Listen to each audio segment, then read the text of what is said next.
Bible board سبق 87 یسوع کی حیرت انگیز طاقت مقصد ہیلو اور اچھا دن۔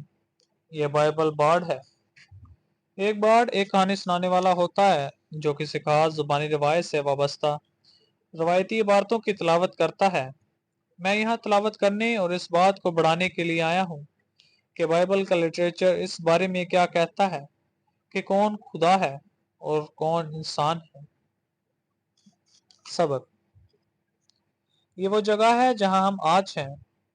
جب ہم یسوع کے حیران کن علم کے بارے میں بات کرتے ہیں تو ہمیں یسوع کی حیرت انگیز طاقت کا بھی ذکر کرنا چاہیے۔ آخری پوڈ کاسٹ میں ہم نے اس بات پر توجہ مرکوز کی کہ یسوع کو کیا معلوم تھا کہ بحیثیت انسان اسے نہیں جانا چاہیے تھا۔ اسے معلوم نہیں ہونا چاہیے تھا کہ جھیل میں ایک مچھلی تھی جس نے ایک سکہ نگل لیا تھا جو ٹیکس کی لاگت کو پورا کرے گا۔ متی 24 باب 17 سے 27 آیت۔ اسے معلوم نہیں ہونا چاہیے تاکہ جھیل میں مچھلیوں کا ایک بہت بڑا اسکول کہاں پکڑے جانے کا انتظار کر رہا تھا۔ لوکا 4 باب 5 سے 7 آیت۔ اسے یہ نہیں معلوم ہونا چاہیے تھا کہ خدا سے تعلق میں انجیر 3 پر لعنت بھیجنا یا پہاڑ کو سمندر میں پھینکنے کا ایمان بھی شامل ہے۔ مرکز 13 باب 11 سے 20 آیت۔ اسے معلوم نہیں ہونا چاہیے تھا کہ ابراہم، اسحاق اور یعقوب ہوش میں تھے اور جنت میں زندہ تھے، جبکہ اس کے ارد گرد کی ثقافت اس بات کا یقین رکھتی تھی کہ موت کا مطلب مرنے والوں کے لیے شعور کا خاتمہ ہے۔ متی 32 باب 22 آیت یا مرکز 27 باب 12 آیت۔ اسے یہ بھی معلوم نہیں ہونا چاہیے تھا کہ خدا کے پاس انسانوں کو بچانے کے لیے صلیب پر اس کی موت کے ضرورت کے علاوہ ایک اور طریقہ بھی تھا۔ میٹ 39 باب 26 آیت، لوکا 42 باب 22 آیت۔ آخرکار یسوع کو یہ نہیں معلوم ہونا چاہیے تھا کہ ایک برے انسان جو موت کے بعد ہوش میں آتا ہے ایک راست باز خدا کی طرف سے آگ کے جہنم میں ڈالا جا سکتا ہے۔ لوکا 4 باب 22 آیت سے 5 آیت سے 12 آیت۔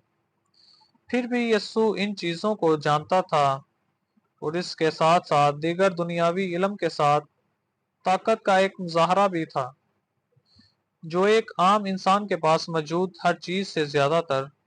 موت کے بعد مبارک زندگی کی نوعیت اور لعنتی کی نوعیت۔ موت کے بعد کی زندگی ایسی چیزیں نہیں ہیں جنہیں انسان جان سکتا ہے۔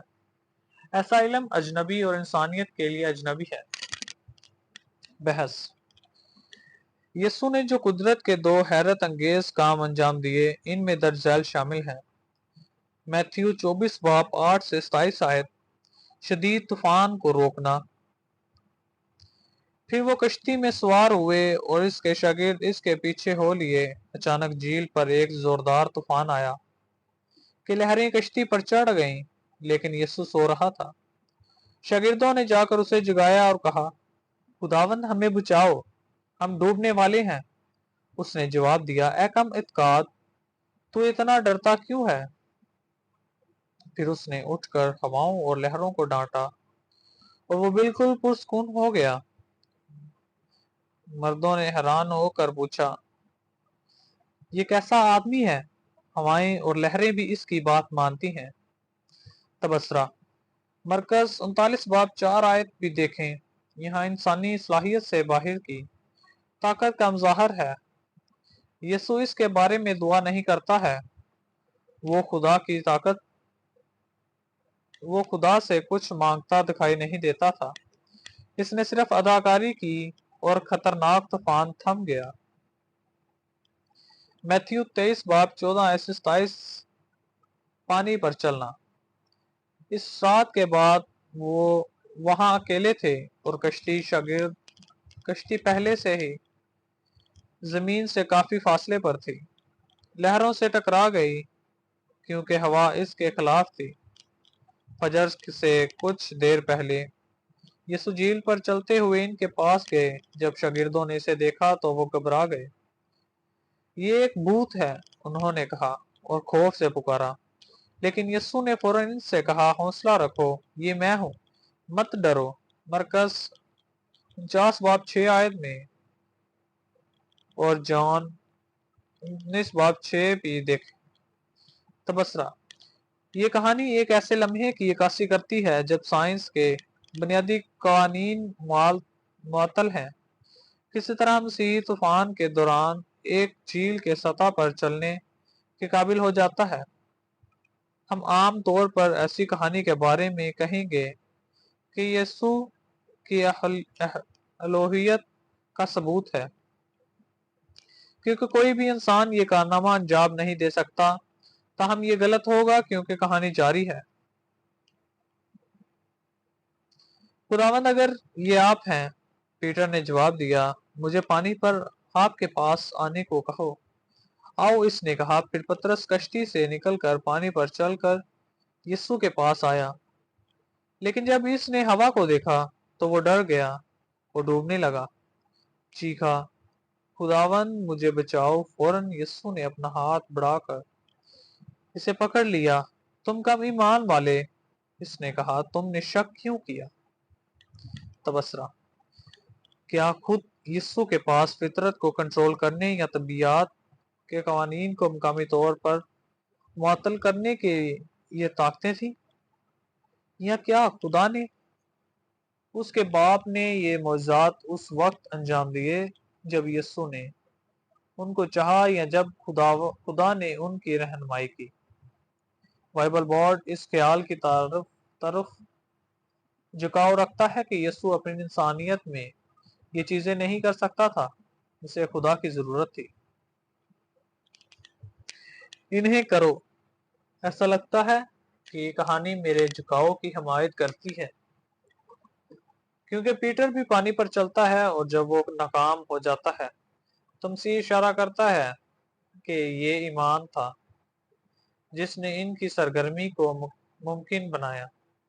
دوسرے لفظوں میں، COD نے ان کے لیے فزکس اور معطل کر دیا کیونکہ ان کے اس میں ایمان کے تعلق کی وجہ سے۔ خلاصہ: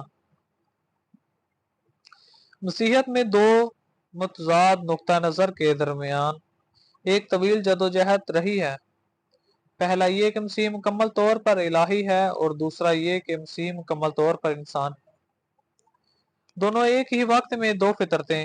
بلا شبہ نہاد نامہ دو فطرتوں کی تعلیم دیتا ہے، لیکن تاریخ مفکرین نے اکثر محسوس کیا ہے کہ ایک فطرت دوسری سے زیادہ اہم ہے، ایک پر زور دوسرے کی قیمت پر۔ بائبل بورڈ کا خیال ہے کہ نیا عہد نامہ یسوع کا مکمل طور پر انسان کے طور پر پیش کرتا ہے، کیونکہ کنواری مریم اس کی ماں تھی جو اسے حقیقی معنوں میں انسان بناتی ہے، لیکن چونکہ خدا اس کا باپ تھا، اس کے الہی فطرت اسے حقیقی معنوں میں خدا بناتی ہے۔